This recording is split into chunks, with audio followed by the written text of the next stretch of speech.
Good morning, everybody. It is Saturday, the 18th of July, 2020, in the year of Cornholio. Yes, and I am treating myself to a piece of this wonderful. We doubled up the recipe on the peach cobbler just to see if it worked, and I'll tell you, it worked beautifully. Loaded with peaches this morning. And, I've never scaled up a recipe in my life, but it was nice that it turned out well. If anything, the peaches are even more delicious than last week. So, yeah, 2 weeks of a 2 weeks of a peach cobbler mukbang. Who would have ever figured that?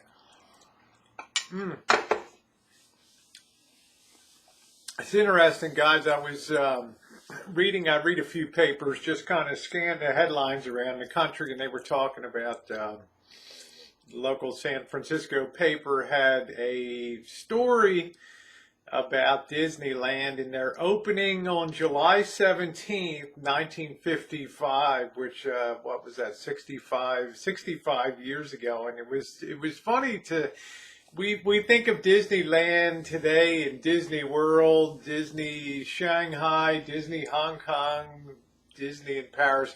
We think of them as kind of smooth running operations where everything is polished to a T. There's not one little bit of trash on the ground anywhere. They just come out and sweep, come out from behind bushes and beautifully run parks. But it was funny to hear about the opening day in 1955 because the park wasn't finished yet down in Anaheim, California.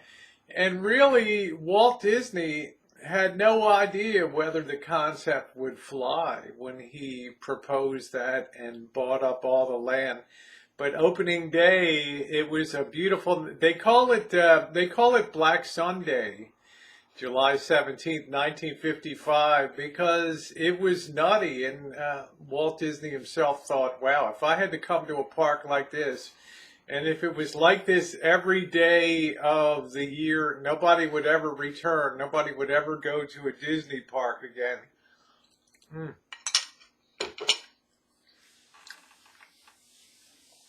You have to remember, back in the 1950s, 30s, 40s, 50s, and on upward, even back in the 1920s, amusement parks were just basically rides and a midway, where you would have carnival games and things like that. And then you would have rides through haunted houses and roller coasters and Ferris wheels.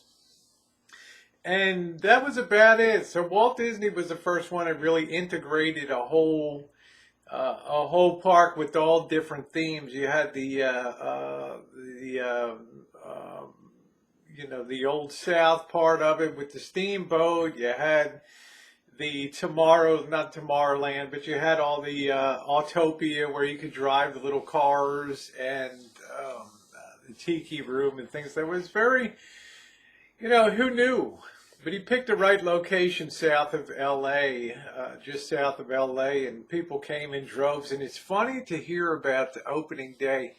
They had, even back then, 60 years ago, they had people selling fake tickets out front to get into the event, counterfeit tickets. And it was funny, they were talking about people were even climbing the walls to get into the place on opening day, and how security was chasing people around that jumped the walls. And the heat was 100 degrees that day.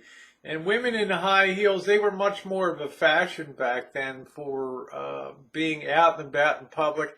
And they were, the newspaper story was talking about how women's high heel shoes would get stuck in the asphalt because it was so hot, it wasn't set. And they were painting the park right up until the time, right up through opening day, and it was a crazy. So it's an interesting story. You can just put in Black Sunday Disney, and they'll tell you all about some of the particulars. There were so many people flooding into the restaurants and things. They had the steamboat called the Mark Twain. I guess, which was a paddle wheel boat set on a little lake. I think I remember seeing that. But there were so many people on the boat that it started to sink into the. Can you imagine having all this stuff going on real time while you're trying to manage a park and hoping nobody dies or the boat doesn't capsize or something like that. That's just insane. But he knew when 28,000 people, that's a lot of people, went through on opening day. He knew he had a hit, just like this peach cobbler's a hit. Delicious. Just totally doubled the recipe all the way through. So, you know, I'm quite a history buff, and I love that kind of history that's a little offbeat and usual. So, opening day of Disneyland 1955 is something you should really check out. Anyway, I'm going to close it out a little bit, 6 minutes or so here, close it out this morning. Wish you guys a wonderful day. Yeah, I'm kind of teeter-tottering on my foot a little bit here. And then, unfortunately, because I was favoring one foot over the other, now I've got back pain. And I hardly ever get back pain. But we will see you tonight in Kitchen Stadium. I think there's going to be barbecue chicken. In the meantime, guys, your thumbs up are always appreciated. And have yourselves a wonderful, wonderful Saturday.